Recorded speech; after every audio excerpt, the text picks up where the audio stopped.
يسوع هو السلام، يسوع هو الفرح، يسوع هو الأمان وهو الرجاء. منظر الشيوخ وكل واحد محله ما تحرك، الكل خاف.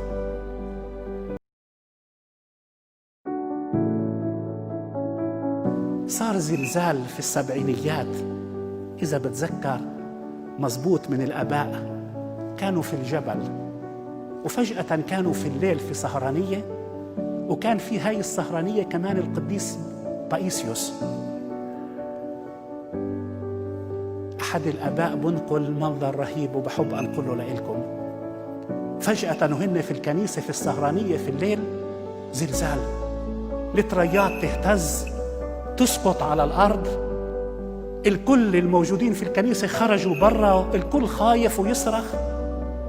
كانوا قاعدين الرهبان الشيوخ الموجودين في الدير كانوا بيقعدوا هيك زي ما الإخوة قاعدين غاد على الدير في المقاعد هاي غاد، مسكين شمعاتهم وبيصلوا، ولا واحد منهم يتحرك ولا إشي. القديس بايسيوس كان برية الكنيسة وكان داخل على الكنيسة، وفي واحد من الشمامسة كان هارب برا، فلقى القديس بايسيوس، حكى له: بايسيا مش شايف الدنيا كلها بتهتز، وين داخل على الكنيسة؟ شو حكى له؟ حكى له: انت امك ما كانت تمرجحك؟ وهلا ما كنت تخاف وقتها، هلا يسوع اللي شوي بمرجحنا خفت؟ ابعد غاد عني. ودخل الكنيسة. الزلزال مرجوحة. شوفوا السلام بقلب الإنسان اللي فيه يسوع، اللي فيه السلام ساكن، اللي هو يسوع. يسوع هو السلام، يسوع هو الفرح، يسوع هو الأمان وهو الرجاء. منظر الشيوخ وكل واحد محله ما تحرك، الكل خاف. وبتذكر حادثة ثالثة وأخيرة بنفس هذا الزلزال.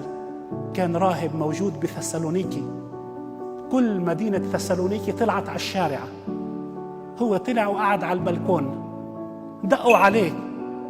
كان موجود في قطرفية وفي أحد الأماكن اللي هي بيت للطلاب موجود. كان دقوا على الباب، حكوا له: يا راهب أنوخ، كان اسمه أنوخ، اطلع، العالم بتتكسر، البيوت بتوقع. جاوبوا هو هادي، حكى له: إذا ربنا بده أخنوخ يموت رح يموت أخنوخ. كان روماني وبيحكي مقطع يوناني.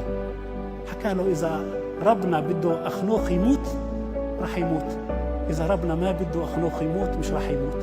سكر باب غرفته وطلع على البلكون.